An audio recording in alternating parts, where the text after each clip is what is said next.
j'espère que vous allez bien. Aujourd'hui on se retrouve pour la deuxième partie de la vidéo sur une étude de Hubert Robert. Donc la dernière fois on avait commencé cette petite peinture.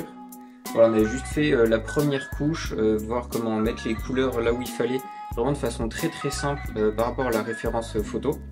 Et aujourd'hui on va voir comment sculpter toutes les formes, donc on va rajouter tous les glacis pour bien faire les ombres, les reflets ici avec la lumière, on va retravailler le ciel, faire le feuillage de tous les arbres pour qu'on ressente vraiment le volume, et ensuite détailler un petit peu les statues, les personnages, les différents éléments.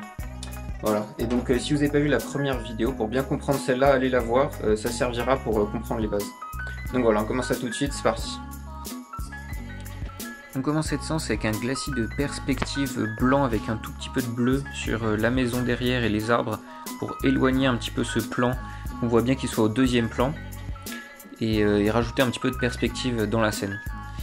Ensuite on fait un autre glacis avec du terre d'ombre brûlé pur en fait, mélangé avec du liquin pour venir forcer les contrastes qui sont assez durs à obtenir. Donc je vais foncer tout ce qui est dans l'ombre.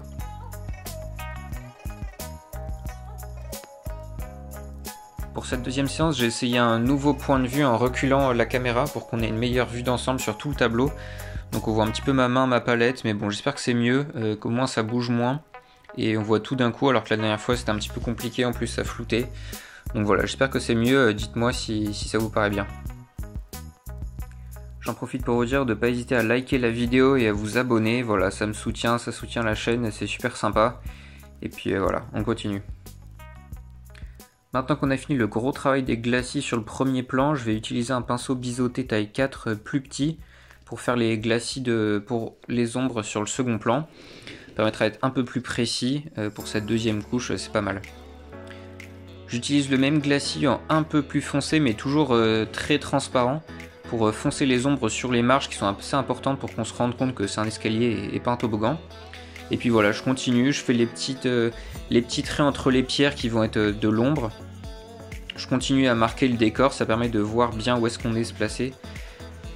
Après là c'est sûr que c'est un petit peu foncé par rapport au reste, mais on prévoit de faire d'autres couches de glacis dans les séances prochaines, donc ça va adoucir tout ça. Ça permet d'avoir un bon contraste pour qu'on se rende compte bien de la perspective. Et puis pour les détails, on verra pas plus tard. Petite pause dans la démonstration de peinture pour vous expliquer le principe et la démarche que j'essaie de mettre en place dans la peinture pour que ce soit réalisable par tout le monde et que ce soit vraiment intuitif comme démarche. Une première chose à savoir, c'est que c'est très compliqué, à part pour les grands maîtres voilà, avec 10 ans d'expérience, c'est très compliqué de faire une peinture d'un seul coup, vraiment d'être une imprimante, de mettre la bonne couleur au bon endroit et voilà, on n'y touche plus, la peinture elle est finie, elle est nickel comme ça. Moi la démarche que je mets en place et qui est plus simple pour faire un bon apprentissage, c'est d'y aller étape par étape et de commencer par mettre un grand aplat de couleurs comme on l'imagine au mieux, on fait vraiment avec la référence photo, on fait au mieux comme on le voit au premier coup d'œil. Pour ça d'ailleurs j'ai une petite technique, c'est de flouter la photo pour voir que les grandes formes, je vous montrerai ça dans une autre démonstration. Et une fois qu'on a fait le premier aplat, donc on a une première couche, on va petit à petit venir sculpter la couleur qu'on a mis. Donc on fait un grand aplat jaune pour faire un mur par exemple ici dans la peinture. Et ensuite avec des glacis de marron, de blanc, on vient sculpter l'ombre, la lumière et donc mettre en forme le volume. Et donc permettre de mettre la perspective au fur et à mesure dans le décor qu'on a fait au tout début. Et mettre une texture pour pas que les pierres soient tout lisses, que les arbres ce soit juste une sphère toute plate. Donc on va voir un petit exemple sur cette peinture là. Alors j'ai pas la vidéo mais j'ai fait des photos au fur et à mesure. Et donc on va voir ensemble comment j'ai fait cette démarche sur cette peinture là.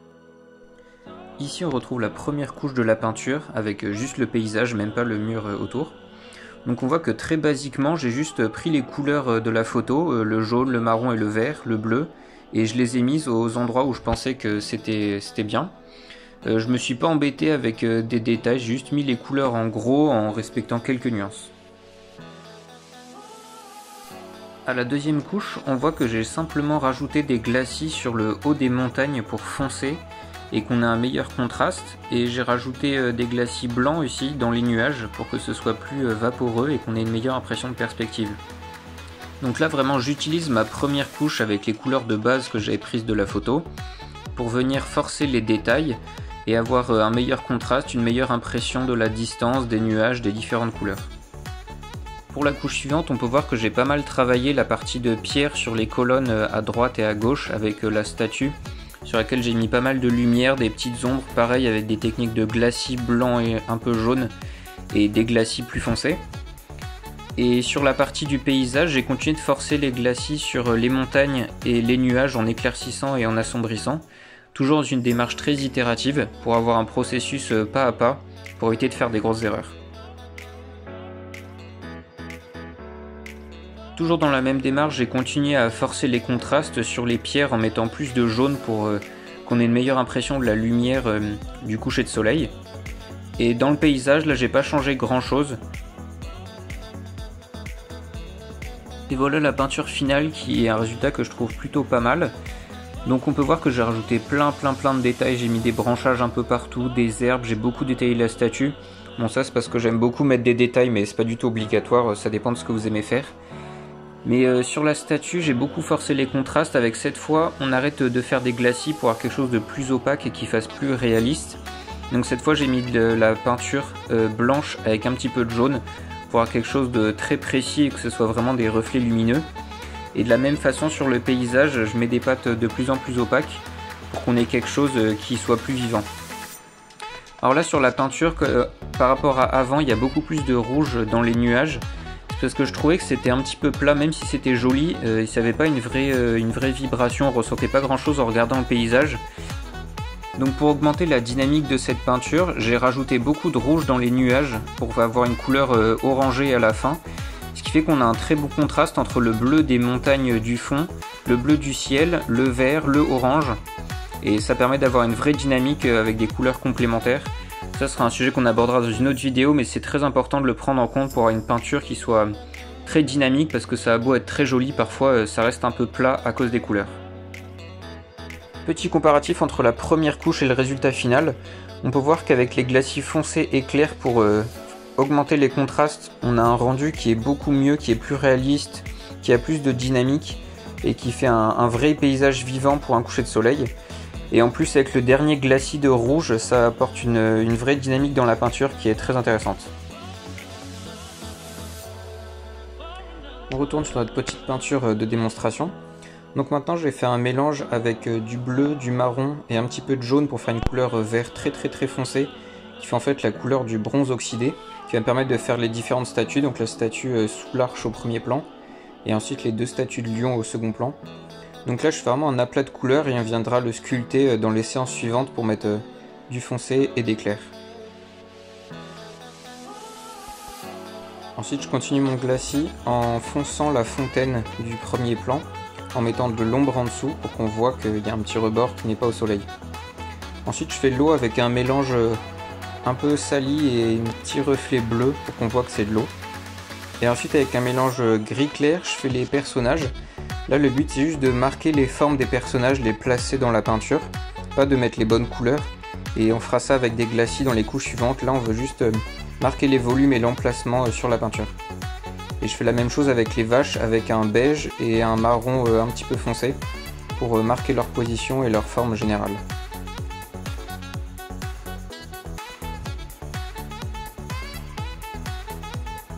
Pour finir le premier plan, je viens ajouter un gros tas de foin avec une fourche pour faire un petit motif romantique en plus, au lieu de faire des personnages.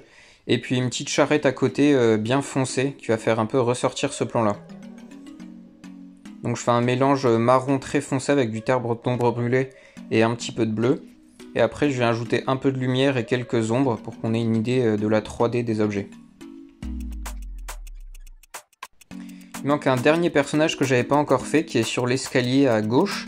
Donc lui ça va un peu représenter le point focal du premier plan avec sa cape et son chapeau qui sont très foncés et qui permettent d'avoir un bon contraste de couleurs. Je viens ajouter quelques détails sur les vêtements et les animaux, mais très léger, c'est juste pour mieux marquer la 3D des objets.